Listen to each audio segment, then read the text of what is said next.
Hai akak abang, untuk video hari ni Ali nak tunjuk dekat akak abang dengan kita punya set cookware tau. Yang mana yang nak pergi travel, nak bawa pergi camping ataupun nak bawa pergi hiking, wajib ada dengan kita punya set cookware. Untuk kita punya set cookware ni, kita ada dua jenis saiz tau. Kita ada set B dan juga set A. Kalau akak abang nak tahu perbezaan antara kedua-dua set ni, akak abang kena stay dalam video ni sampai habis tau.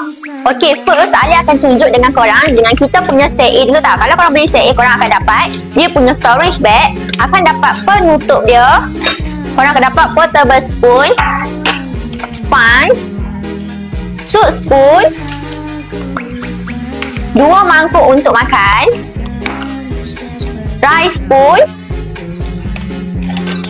dan tempat untuk korang memasak. Untuk semua item ni adalah untuk set A tau. Kalau set A, akak abang akan dapat 10 item sahaja. Next, kita akan tunjuk untuk set B pula. Okey, kalau ni pula untuk set B. Set B dan set A, set B lagi besar berbanding dengan set A tau kak bang. Kalau korang beli set B, sama juga akan dapat juga dengan dia punya storage bag, dapat penutup dia. Akak abang akan dapat 3 mangkuk untuk makan. Untuk set A, 2 orang makan sahaja. Tapi kalau set B, hanya untuk 3 orang makan. Lepas tu, akak abang akan dapat teko. Tapi, dalam ni ada lagi tak? Akak abang akan dapat sponge, soup spoon, rice spoon,